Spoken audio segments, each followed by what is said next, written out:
মাছ মারার কি নেশা, মাথায় নষ্ট। মহিলা মানুষ এসে মনে হচ্ছে যে গেটের ভিতর দিয়ে আমরা যাচ্ছি। গাড়ি টাড়ি নিয়ে এখানে মাছ ধরতে চলে এসে, এদের কত বড় নেশা। ও মারে কি রাস্তা, একদম গাড়ি টাড়ি নিয়ে চলে এসে মাছ ধরতে, কত নেশা এদের। এই যে মাছ ধরা পার্টি মাছ ধরছে, এই যে মাছ ধরা পার্টি মাছ ধরার জন্য এরা ছুটির দিনে এরা মানে আমার মনে হয় ঘোরাঘুরির থেকে মাছ ধরা বেশি পছন্দ করে না। হ্যাঁ, মাছ ধরতে ব্যস্ত। ওই ও এত লোক, হ্যাঁ মাছ ধরার জন্য দাঁড়াবে এখানে। মাছ মারার কি নেশা, মাথায় নষ্ট। মহিলা মানুষ এসে এই যে এইসব গাড়ি নিয়ে এখানে মাঠের ভিতরে মাছ মারার জন্য আসছে। এখানে মাছ ধরার নেশা কি দেখেন, কোন বাগানের মধ্যে এরা মাছ মারতে চলে এসে, গাড়ি নিয়ে মোটর নিয়ে মাছ মানে মাছ পাক বা না পাক, কিন্তু এদের আশায় লাগবে। আর সামনে হাইওয়ে রাস্তা, এই যে সব গাড়ি নিয়ে কিসের মধ্যে ঢুকে গেছে। এখানে আসলে মালয়েশিয়ায় আসি এটা বোঝাই যাবে না। এই যে জলাশয়, মাছ ধরার কি নেশা। এই যে এত বড় একটা জিপ গাড়ি নিয়ে চলে এসে মাছ ধরার জন্য, এই যে মাথায় নষ্ট। এই যে গাড়ির ভিতরে সব মাছ ধরার সরঞ্জাম, আর গাড়ি একের পর এক সিরিয়াল। মাথায় নষ্ট, একদম মাথায় নষ্ট।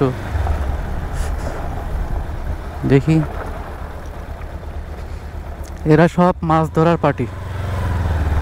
ছুটির দিন হইলে মালয়েশিয়ায় বিশেষ করে মালায়ুদের মাথায় আর কোনো কাজ করে না। আর বিশেষ করে যারা মাছ ধরতে পছন্দ করে, এরা কোথায় কোথায় যাবে এদের মানে কোনো ঠিক নাই। তবে মাছ পাওয়া লাগবে এমন কোনো বিষয় না। এই যে বাগানের মধ্যে মাছ মারা শুরু করে দিয়েছে।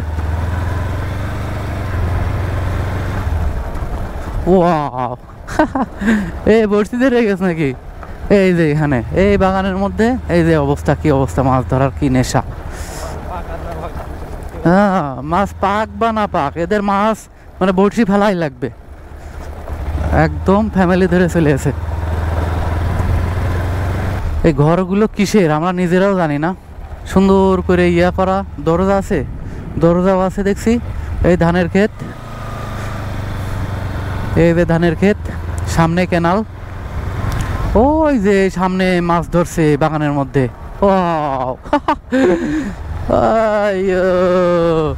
কি যে নেশা, মাথায় নষ্ট। কিরা কোন দিক দিয়ে আসবেন আল্লাহ, কোন দিক দিয়ে ঢুকবো? ওই পাশে পাহাড় দেখা যায়। এটা কেরা ডিস্ট্রিক্টের ভিতরে, সুঙ্গাই পাতানির ভিতরে আর কি, কেরা ডিস্ট্রিক্ট। ওই যে পাহাড়গুলো,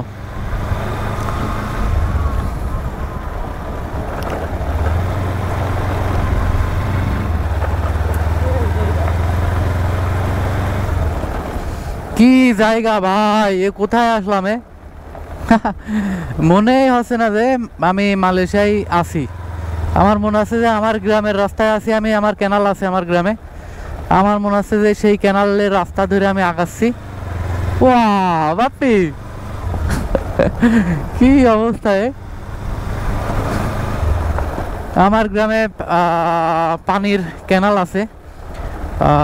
বিশেষ পদ্মা নদী থেকে পানি উঠায় যেই সেচ প্রকল্প, যেটা ক্যানাল বলে আর কি, সব এলাকায় আছে কিনা আমি বলতে পারি না, তবে আমার গ্রামে সেই ক্যানালটা আছে। সেই ক্যানালের এরকম ধার ধরে রাস্তা, দুই ধার ধরে রাস্তা, তো ঠিক সেরকম মনে আছে আমি সেই রাস্তায় আছি এখন। মালয়েশিয়ায় বাংলাদেশি সকল ধরনের মাছ যে পাওয়া যায় এইখানে চাষ করা হয় এগুলো। কি অবস্থা, কোথায় আসলাম? মনে হচ্ছে যে গেটের ভিতর দিয়ে আমরা যাচ্ছি। একদম গেট, দুই ধার দিয়ে যে গাছগুলো, এটা কি বলে, এটা এটা কি কাশফুল? ও হেনা কোথায় চাচা, আমার হেনা কোথায়? হেনার বিয়ে হয়ে গেছে নাকি? বাঙালি একটা কোনো কিছু পাইলে মাথায় নষ্ট, মানে এটা নিয়ে মানে এত চিপাচিপি করবে।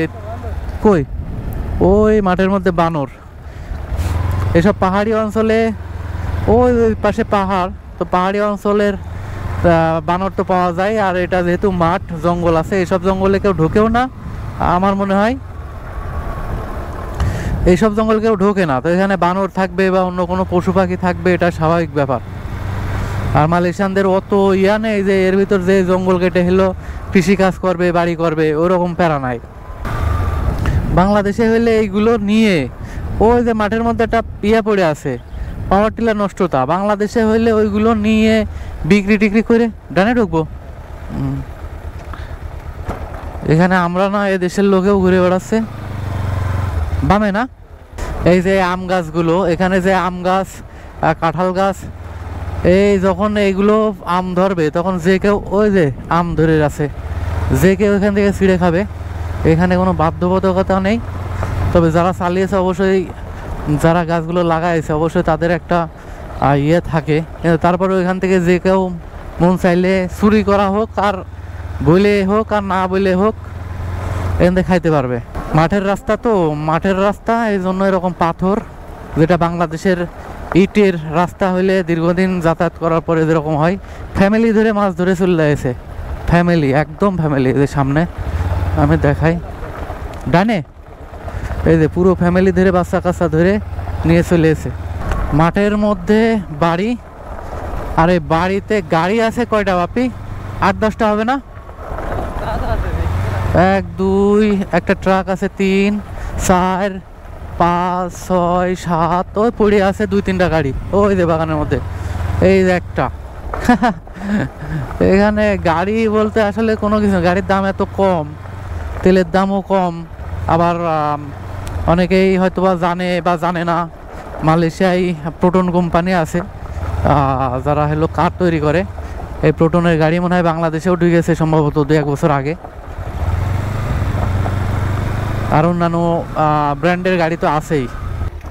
ওরে রাস্তা রে মালয়েশিয়ায়, এই যে হারভেস্ট মেশিন নাকি বলে, আর ওইটা পাখির বাসা, পাখির বাসা। এটা গ্যাসের লাইন না, এটা পানির লাইন, পানির লাইনই রে ভাব। ওরে বাবুরে বাবুরে, ওই পাশে তো দেখছি আরেকটা আছে। ওয়াও, এটা একটা ট্রাক সমান পানির লাইন। ওই পাশে আরো কয়েকটা আছে, ওই ইয়া দেখা যায় নিচে দিয়ে। পানির লাইনের এই অবস্থা, ডাইনে না?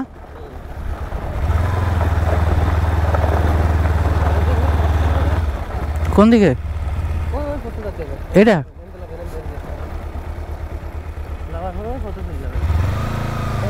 এটা মাছ মারার বাহিনী, একবারে মুরব্বীরা মাছ মারছে দেখছি, একদম ফ্যামিলি ধরে নিয়ে চলে আসছে। ওয়াও পানি নিষ্কাশনের জন্য ড্রেন, হ্যাঁ গভীর তো দেখছি, ভালো গভীর। এখানে মাছ তো থাকার কথা প্রচুর, পানিও তো বেশি একটা ভালো না মনে হচ্ছে।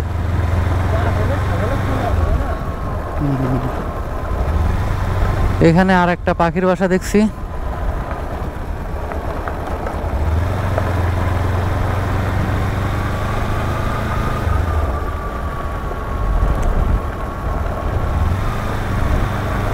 সুজা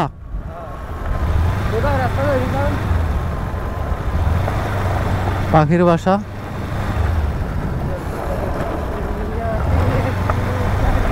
পাম বাগান।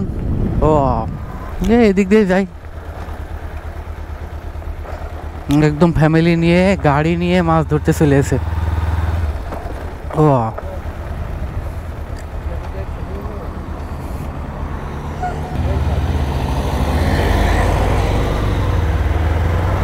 আমাদের বাংলাদেশিরা যাচ্ছে। এটা কলেজ, এত বড় বোম্বা, পাশে ধান ক্ষেত। আর এই হলো রাস্তা। যেমন পরিবেশ মানুষ চাইবে সেরকম পরিবেশ এখানে পাওয়া যাবে, এটাই বাস্তব। হা হা হা, আই লাভ ইউ। তেল উঠাবো।